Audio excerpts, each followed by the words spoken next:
Nosaltres amb això ja fa temps que com a política d'empresa vam definir i penso que, bueno, que està bé fins i tot dir-ho públicament, perquè sempre ho fem, que no anem mai a cap concurs que sigui a preu. Quan són un concurs a preu, comuniquem per què no hi anem, comuniquem quines són les condicions laborals del personal. És la nostra eina per defensar el sector, no? I és l'única, i ho podem fer, i ho podem utilitzar i ho utilitzem. Anys a la seva gràcia, diguem. Al moment de començar, tio, quants anys tenies tu? 25? 25, 23. Sí. Recent sortits de la uni, amb una aventura de projecte final de carrera que el López ens va liar perquè acabéssim fent l'estudi aquell de la presa de Colomers. L'alcalde de Colomers. Hi havia en Pere, que, bueno, no sé, jo penso que ha sigut molt important, diguem, Espora, i no s'explica Espora sense ell. Vam fer el projecte aquell i vam dir, bueno, doncs muntem una empresa, però com que és boig, vull dir que realment no sabíem ni on ens ficàvem, no? Vam començar que teníem d'assessor el pare de la Laia, assessor econòmic, que va dir objectiu el primer any facturar 6.000 o 9.000 euros, va dir, que ens va semblar una autèntica bogeria esgarrifosa i que no ho aconseguiríem. Sí que va ser un acte com molt inconscient, vull dir que en cap moment vam pensar que estàvem muntant el que tenim, on som ara, diguem. Bueno, jo no tenia cap mena d'experiència professional, de fet no he treballat enlloc més que Espora. Jo feia 4 anys que treballava amb Roba Amiga, amb l'entitat de la Garrotxa, i bueno, va anar bé perquè era una empresa mitjana, petita, i feia de tot, i va anar bé l'experiència per Espora, pels principis, però bueno, moltes voltes, molts quilòmetres, graus... Treballaves 40 hores, estudiaves el màster autònom, treballaves al LOT, estudiaves el màster autònoma i a la nit venies a treballar a Girona. En Pere i jo estàvem alliberats de treballar 40 hores. Res, l'aventura comença així. Sí, amb uns quants anys de precarietat a nivell de sou, evidentment, d'ingressos, fins que al final es va estabilitzar una mica la facturació i vam posar-nos al primer nivell de sou. Me'n recordo que vam fer un primer dossier on explicàvem quins serveis podíem oferir, lligat amb un cordill, que vam dir, uau, lligarem amb un cordill, i anàvem pels ajuntaments a explicar el que fèiem. Clar, érem uns xavals de 20 i pocs anys. Com totes les consultories, fèiem de tot. Catàleg era l'hòstia. Vam tenir la sort de que hi va haver gent que ens va donar, que van confiar en nosaltres i que ens van començar a donar els primers projectes. I recordo molt de carinyo la primera campanya al Pla de l'Estany, de recollida selectiva, amb l'Agustí i el Xavi, i allà vam començar a caminar, perquè sense allò... Sí, realment al principi molta gent va fer un vot de confiança cegues. El que suposo que ràpidament es veu que no agafes alguna cosa així, que la motivació, no? La motivació que teníem per fer-ho, perquè fos un resultat, que això és una cosa que sí que no m'ha abandonat mai. I els fars de treballar que ens hem fet. Que ens creiem molt tot el que fem, que això a vegades hi ha gent que li agrada molt, hi ha gent que no li agrada gaire, que probablement ens ho creiem massa i tot, no? I anem molt fins al final de tots els projectes que fem. Això jo per mi està clar que és una essència que hem mantingut fins a data d'avui i que ha sigut el motor de per què hem seguit funcionant des del principi. O sigui, per què ens van agafar al principi i per què seguim funcionant, perquè hem buscat la practicitat de tots els projectes, que siguin útils quantitativament i que sigui quantificable, i sobretot que sempre hem volgut fer projectes que ens interessessin. Tot el que ha sigut documentació, certificació burocràtica que nosaltres hem considerat, bueno, hi ha gent que li agradarà, a nosaltres no ens ha agradat, ens hem dedicat sempre, hem intentat dedicar-nos la major part de l'activitat de l'empresa. El que ens motiva i el que ens agrada, i això es nota quan treballes. Els millors moments, què ens diries? El millor moment jo potser també diria que és ara, perquè finalment hem aconseguit estabilitzar una estructura potent i especialista. Quan fas els projectes realment tens la sensació d'estar aportant, no? Sí. Molt coneixement, una visió més estructurada i menys apassionada, no? Que també a vegades va bé, més professionalitzada. Jo també diria que és ara. Bueno, jo, per mi, el millor moment per mi és quan ens vam instal·lar aquí, al despatx de Sal, que jo crec que era 2006, vam abandonar el menjador de casa, perquè va ser com el moment de dir, vale, ara això va en sèrio i anem a consolidar-ho i anem a fer-ho créixer. I això sí que va ser com un punt d'inflexió important. Després va venir la crisi, que ara parlarem dels pitjors, ara estem en els millors. Sí. I segurament ara, però clar, és que ara, a part de tot això, vull dir, a mi em fa una super especial il·lusió tot el projecte de comunicació. i realment poder-nos constituir com a agència de comunicació en temes de sostenibilitat. Per mi és un moment superil·lusionant i molt xulo. Sí, després a nivell puntual també hi ha millors moments quan han entrat clients referents, no? Quan va entrar l'Agència de Residus de Catalunya al principi, L'Ajuntament de Barcelona, l'AMB, quan hem fet coses fora de Catalunya per primer cop, són molt puntuals, però quan tens aquestes entrades novedoses també han sigut moments d'alegria, diguem. Bueno, i ara toca internacionalitzar, no? Sí, sembla ser que ja estem preparats, jo crec, per fer-lo. Sembla ser que estem preparats, segons tot l'entorn d'assessoria especialista amb els que estem parlant, doncs això, ens estan dient que el servei i producte que tenim muntat, doncs que seria molt competent de fer-lo fora. De fet, a fora hi ha alguns aspectes molt més interessants que aquí, no? Que és que estan més preparats i conscienciats a contractar projectes de qualitat independentment del preu, no? I en els mercats d'aquí tot va... Bueno, tenim un problema greu a nivell d'administració pública bastant important, que no ens ajuda gens a muntar una estructura consolidada i tampoc ens ajuda a poder pagar els sous que s'haurien de pagar. Vull dir que això és una crítica que no sé si toca fer-la ara o no, però que en algun moment ens hauríem de plantejar si el sistema de contractació pública a preu, que vol dir que nosaltres que fem consultoria hem d'anar rebent el preu, que vol dir que com més baix tinguem els sous dels nostres treballadors, més competitius serem i més concursos guanyarem. No sé si és la manera de fer créixer el sector o de guanyar valor a nivell de sector, no? I això sí que és un tema que ens toca marxar de l'administració pública. L'administració pública té molta feina a fer, a nosaltres ens encanta, disfrutem treballant per l'administració, no? Ha sigut sempre el que hem volgut fer i ens toca marxar perquè precaritza el sector. I això, bueno, és una reflexió que penso que després de 20 anys val la pena... Sí. Nosaltres, i no som únics ni molt menys, tots els proveïdors de l'administració que sobreviuen són uns autèntics resistents, supervivents. I de fet, quan anem amb consultors estratègics, no? Ens diuen què feu treballant per l'administració pública? Us n'heu d'anar cap al món privat, no? I al final el talent se'n va al privat i l'administració es queda, doncs això. Nosaltres de forma natural, els últims 5 anys també estem passant al privat per això, perquè és més fàcil aconseguir que se't valorin els projectes per lo que realment valen a nivell de recursos i de talent, diguem, que hi dediques.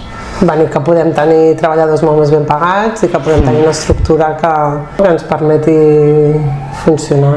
Bueno, no sé, ara ens n'hem anat dels millors moments cap aquí, però perquè segurament ens veiem forçats a encetar un camí cap al privat que en una altra circumstància segurament no haguéssim engegat, no? Que també hi ha molta feina a fer, però que realment ens apassiona molt tota la feina relativa a la gestió pública.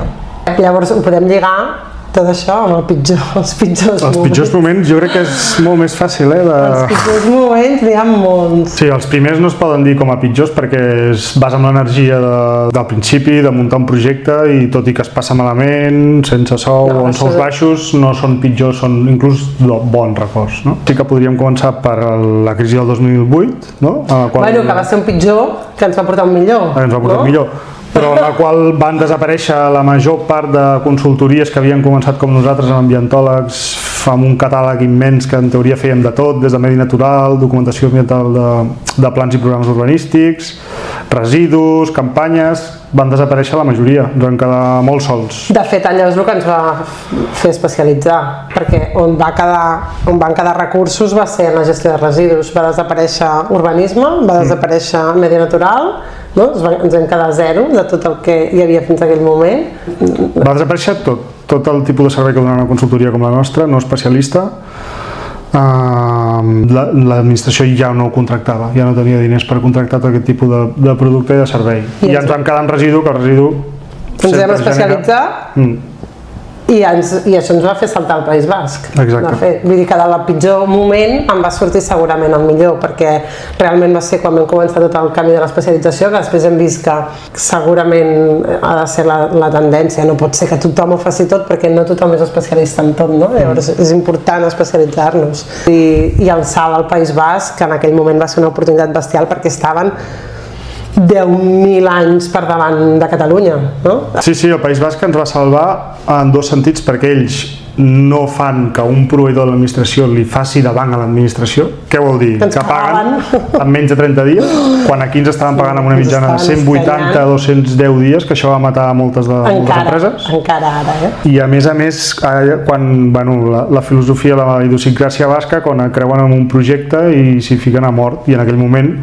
van decidir que tocava començar a recollir més bé els residus i vam encaixar de ple, no? Perquè no hi havia ningú especialista allà. A part de que la seva crisi va començar molt més lleugera molts anys després. Es pot dir que no van tenir ni crisi del 2008. Es pot dir, jo crec. I això ens va salvar. Molt el que fan.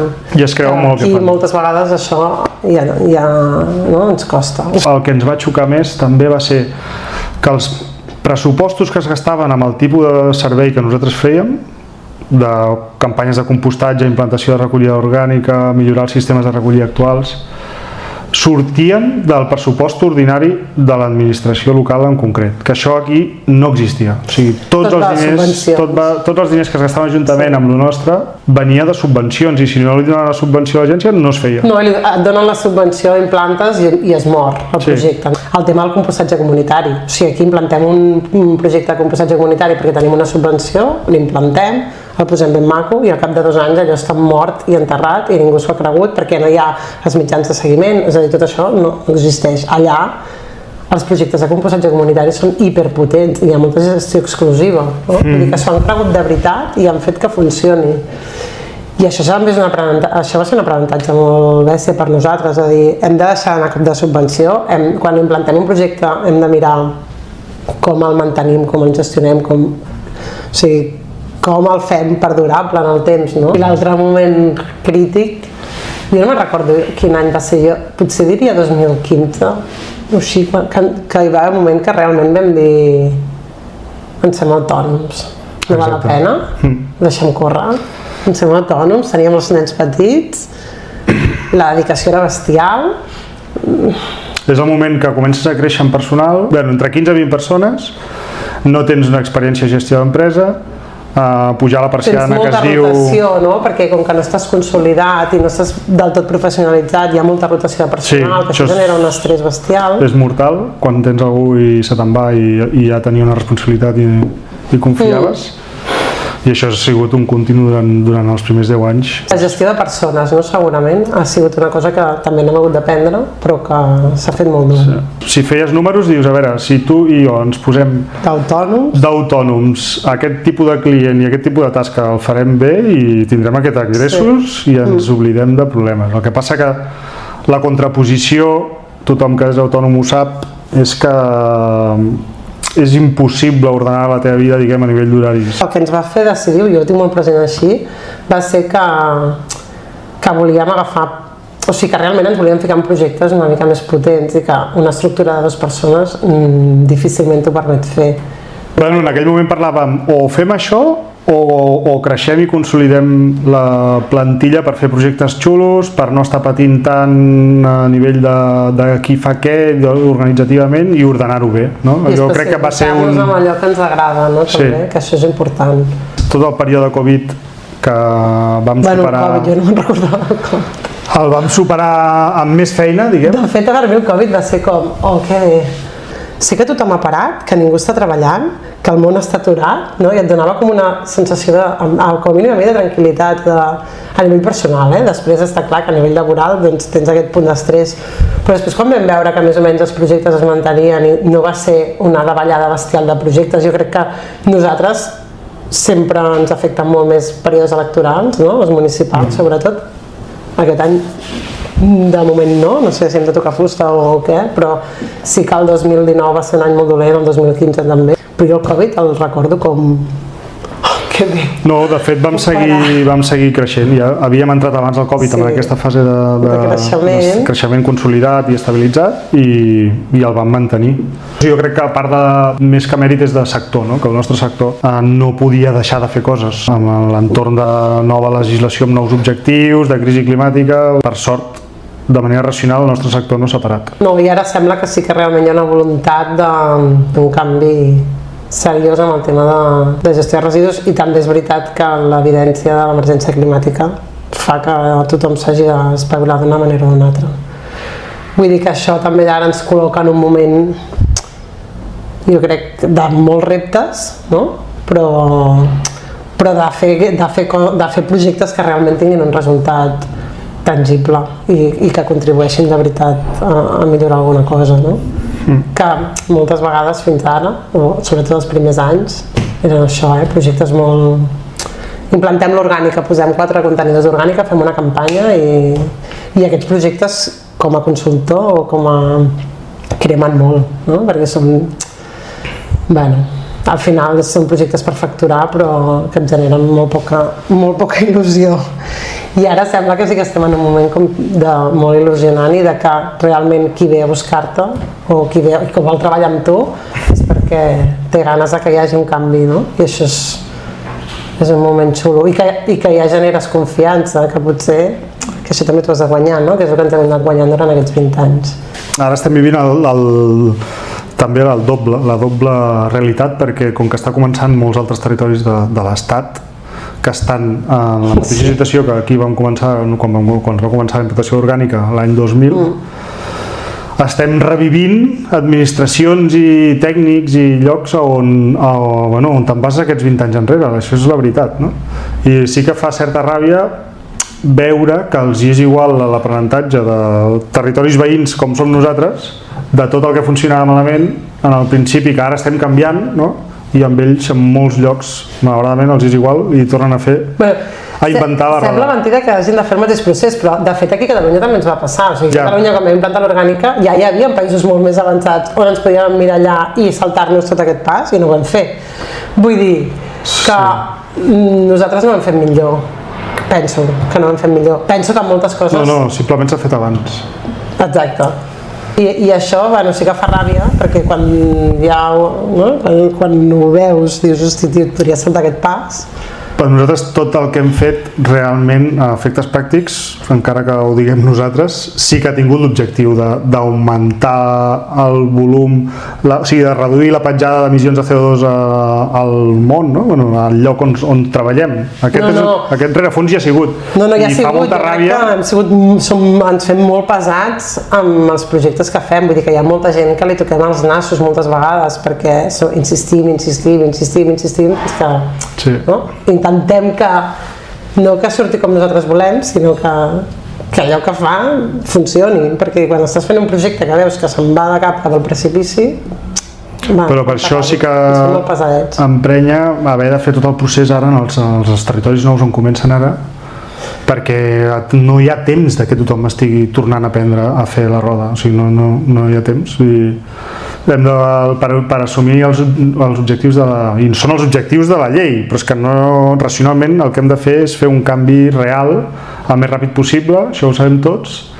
Però és que s'haurà de veure quins instruments posen a nivell legal perquè es compleixi, perquè si tu hi ha una llei però no tens un instrument més enllà d'aquest impost, de l'impost que han posat ara, que ja el tenim fa 1000 anys del cànon, però més enllà d'això, si no tenim un instrument perquè els municipis el compleixin, perquè implantar l'orgànica, molt bé implantar l'orgànica, el 55% de reciclatge, a veure com es mesurarà, perquè per començar s'han d'homogeneïtzar les maneres de mesurar tots aquests resultats i jo penso que això serà una feinada bestial i segurament hauran de passar pel procés. Primer vam ser socis i després vam ser parella. Bueno, tothom et diu que això és molt difícil de gestionar i la veritat és que nosaltres hem gestionat espontàniament sense donar-hi moltes voltes i al revés, jo crec que han sortit amb aspectes positius. És veritat que has de ser conscient de no estar treballant tot el dia, no? I això ara ja ho fem de manera natural, al principi sí que et marques horaris. Ens han ajudat els fills, no? Sí, els fills han ajudat molt, però no, tenim jo crec que una bona capacitat de desconnectar els dos junts i sí que llavors, jo el que li dic les reunions de tarda o de vespre, que és quan passegem els gossos, que és inevitable parlar de coses que a més en aquell moment fora de la intensitat del dia a dia, les reflexions són unes altres i són on surten les reflexions més estratègiques. Els monjos caminen per pensar i meditar, no? Que és el que fem nosaltres al final quan sortim. A més, jo crec que també hem sapigut separar, no? I estem en àrees diferents, evidentment que coincidim amb alguns projectes i aspectes o clients, però al dia a dia gestionem àrees bastant independents, que això també ajuda. I jo, bueno, que no ho hem parlat, però que sí que em sembla una cosa superrellevant, que és que nosaltres, és veritat que això hauria de ser millorable, però no tenim certificacions de responsabilitat social corporativa, tot això no ho tenim, però que jo penso que des del principi, des que va néixer, i això jo crec que ens defineix, hem intentat fer les coses diferents, no? I demostrar que es poden portar empreses amb estructures més horitzontals, on s'aposta realment per la conciliació de veritat, perquè hi ha moltes empreses que tenen totes les certificacions del món però que no apliquen polítiques de veritat de conciliació. Jo penso que nosaltres no necessitem vendre-ho perquè ens ho creiem, per tant, senzillament és el nostre ADN, o sigui, és el que ens fa funcionar, no? O sigui, sabem que si la gent ve a treballar contenta, si la gent ve a treballar a gust, si la gent té una vida personal a fora doncs plena, diguem, i que en pot gaudir, tot funcionarà millor dintre, no? I jo penso que això, jo no necessito certificar-me, vull dir així de clar, si ho hem de fer un dia ja ho farem, perquè ens van apretant perquè ho fem, però que penso que això sí que ens defineix molt, no? De la nostra manera de fer i la manera de treballar, o sigui, l'equip de treball, l'ambient de treball que hi ha. Jo també crec que això és superimportant i que nosaltres això ho hem treballat molt, ho vetllem molt. En necessitem molt nosaltres també, no? Que hi hagi un bon ambient de treball, que la gent senti que pot progressar, que no està allà estancada, que té un ambient on pot parlar. Bueno, no sé, vull dir que totes aquestes coses jo penso que sí que hem intentat sempre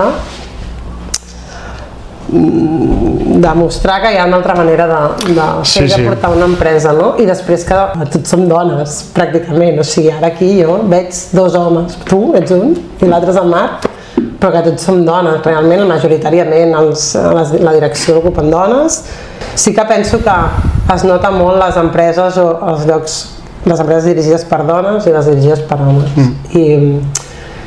I això jo estic farta i això és igual, vull dir, estic farta d'anar a reunions i que tots siguin homes, i estic farta de que encara quan es volen parlar de coses importants, determinats homes als càrrecs et truquin a tu. Això és una cosa que nosaltres intentem lluitar per canviar-ho, no? I que cadascú ocupa una responsabilitat. N'hi ha que poden trucar perquè potser porto jo, diguem. Però tu portes Ideaways i jo porto Espora, no? Una mica, tot i que és veritat que treballem... Ideaways no n'hem parlat. Treballem conjuntament, no, perquè som els 20 anys d'Espora. Per això. Però, no sé, ja parlarem d'Ideaways, ara farà 10 anys Ideaways, ja farem Ideaways. Però que és veritat que encara passa i que això, t'hauria de fer la mateixa ràbia a tu que a mi, que ja te la fa, ja ho sé que te la fa. Però vull dir que són coses que també hem d'anar trencant i que nosaltres sí que treballem activament per trencar-les, no? I que això també penso que és una cosa important de posar en valor. Són aspectes que no ens ha fet falta que ningú ens ensenyés perquè són aspectes personals nostres i de l'equip que hem format, no? Que compartim, de benestar social, digue-li com vulguis, però que l'hem fet de manera natural i tothom ho sap, competència, empresa del sector, clients. No som una empresa barata, al revés, estem a la part alta de preus, de serveis i producte, però no per tenir més benefici i fer-nos rics, sinó perquè des del principi hem lluitat per tenir el màxim sous alts possibles de tota la plantilla, nostres, de la plantilla, dins del sector. I quan fas una certificació d'aquestes que et diuen no pot haver-hi multiplicat per 5 o per 10 el sou del màxim directiu, ni per 5 ni per 10 ni per 2 i mig, diguem, dels sous baixos. Vull dir que això sempre ho hem tingut en compte, amb la dificultat de que el mercat et demana que baixis el preu, no? I la competència pirata també, alguna. I això és un problema important. De fet, nosaltres amb això ja fa temps que com a política d'empresa vam definir, i penso que està bé fins i tot dir-ho públicament, perquè sempre ho fem, que no anem mai a cap concurs que sigui a preu. 100%. I aquí som 100% a preu. I aquí sí que som actius en el sentit de que quan són un concurs a preu, comuniquem per què no hi anem, comuniquem quines són les condicions laborals del nostre personal, no? I això moltes vegades ens ha tancat portes perquè hi ha hagut gent que no entén que no t'hi presentis, i i n'hi ha hagut que s'han enfadat. Però clar, nosaltres necessitem, és la nostra eina per defensar el sector, no? I és l'única, i ho podem fer, i ho podem utilitzar, i ho utilitzem. I ojalà ho fessin totes les empreses, això, perquè segurament aconseguiríem canviar el sistema de valoració d'ofertes. Però bueno, des d'aquí fem una crida a que la resta d'empreses apliquin la mateixa política, no? En aquest sentit. Bueno, i una cosa que jo sí que penso que és important, que no, hem dit les millors, les pitjors i les pors, no? Que a mi, per exemple, ara estem en un moment de creixement. Vull dir, ara tenim una bona direcció estratègica, tenim unes àrees superben consolidades, amb unes direccions d'àrea, o sigui, i ara estem en el procés de fer un pas més, no? I de créixer. I això sí que moltes vegades que ho hem parlat, de dir la màxima por de créixer és perdre qualitat. Perquè nosaltres, el nostre segell és qualitat i sabem, vull dir, perquè tenim experiències properes, no? de creixements importants que han anat en detriment de la qualitat i no volem que ens passi això, no? Llavors aquest és un repte com molt potent que ens demana créixer, no? Molt a poc i amb molta seguretat i no? Sabem fer allò de deixar anar sense deixar anar i en el moment oportú i penso que això sí que és una cosa que, bueno, a mi personalment és el que em fa més por ara mateix. Sí, en tots els nivells, també en el nivell de que nosaltres i l'equip directiu, no només nosaltres, ha de saber-ho compaginar, perquè la molta exigència també és un mal de cap, no? Has de saber delegar, no? Perquè això es contraposa amb el saber delegar, que és un aspecte que hem hagut d'aprendre a marxes forçades i amb molts coachings. Amb molts coachings i al final només els anys ho han permès, diguem, fer-ho bé. I s'ha de delegar, i això no vol dir perdre qualitat, però no és fàcil delegar i que sigui en qualitat. Trobar les persones adequades, no? Que això és la part més important, que quan trobes les persones adequades és molt fàcil delegar i ara estem en aquest moment, no? I evidentment que hi ha gent que ho pot fer molt millor que nosaltres, diguem, i aquesta és la gràcia d'intentar buscar incorporar gent que ho pot fer millor en molts aspectes que tu, i combinat amb la dificultat, com deies abans, de que ser una empresa petita, sense un nom famós ni conegut, diguem, doncs estabilitzar aquell lloc de treball amb les condicions que es pot més altes possibles, però que de vegades no són les que es mereixeria algú, i aquesta consolidació de la persona treballant a l'empresa doncs ha sigut un dels processos més difícils, que finalment estem aconseguint. Estem aconseguint, sí. I, bueno, jo crec que ara tenim un equip molt potent, no? Després de 20 anys tenim un equip superpotent, tenim un equip de consultoria, no? Amb la Patri, la Sílvia, l'Albert en prevenció, ara incorporant la Laia, bueno, vull dir que tenim un equip, l'Àngel, que porta molts anys i que en sap molt, vull dir que tenim un equip molt potent, jo crec, i tenim un equip molt potent en comunicació i campanyes, no? I ara, bueno, això sí que a mi em fa molta il·lusió, vull dir que ens estem començant a presentar concursos que ja surten de tot el tema de residus, estem començant a la privada i això, bueno, això és un camí, no?, que s'obre i que ens permet. Hem arribat a quarts de 13, no? Un dels primers grossos, quarts de 13, que sembla una hora, del procés del concurs del Ministeri de Caminos Naturales. Heu competit contra 13 agències de comunicació especialistes. I hem vist que estem allà, sí. Per mi això és una victòria. I d'aquí 20 anys què? Home, d'aquí 20 anys... Com t'imagines? Nosaltres treballem, ja ho saps, amb escenaris de 3-5 anys vista, i la veritat és que podríem escollir cap a on anar, perquè hi ha una feinada i ens acompanyen les directives i els objectius europeus. A més tenim moltes ganes d'ampliar, com has dit abans, nous sectors, el sector privat, amb comunicació, que això per si sol és una empresa sola, amb una feinada increïble, i la feinada que hauríem d'aconseguir com a país o com a estat a nivell de residus és tan impossible d'aconseguir a curt termini, i en un país amb una idiosincràsia de que encara que ho marqui la llei fer-ho amb el ritme que li dóna la gana, que això vol dir feinada d'anys i panys. Llavors una mica la feinada serà la feina que tenim endavant, és la que vulguem entre tots, entre l'equip, i sí que volem fer un pas endavant, no? I per això estem fent aquest pas de buscar una nau, una senyora nau, on tindrem unes oficines potents de 400 metres quadrats, ampliables a quant? El doble. El doble. Primer serà a les nostres oficines de 400, el doble la següent planta de coworking, i si mai seguim creixent doncs agafaríem l'altra nau, no? I aquesta la farem a Girona, en un sector, en un barri on també dinamitzarà a nivell socioeconòmic i de presència de gent a un sector lleugerament deprimit, diguem, que també ens fa molta il·lusió. I aquest és el pas important al que ens ficarem ara, també a nivell de finançament, és a tenir unes instal·lacions potents. I què més? No, jo proposo un repte més enllà d'Espora, diguem, que jo penso que en 20 anys hem d'haver aconseguit realment fer un canvi en el sector. Si venim d'un sector, la recollida de residus, no? Que és un sector super conservador, molt poc professionalitzat, i a poc estem avançant, i jo crec que nosaltres, jo penso, amb tota la modèstia del món, però que hem contribuït bastant a modernitzar i actualitzar, i que sí que com a repte, no? Que d'aquí 20 anys sigui un sector potent, punter, d'innovació i molt professionalitzat. Que m'has fet pensar en el màster, que també és un repte. Bueno, espera.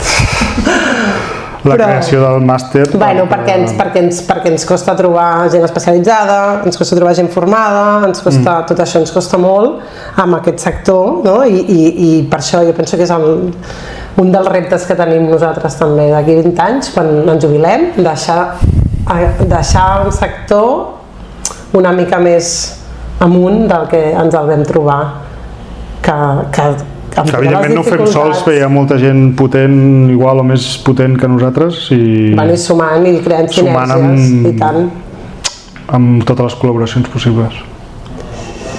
Vale, pues reto assumit, no? Sí. Molt bé.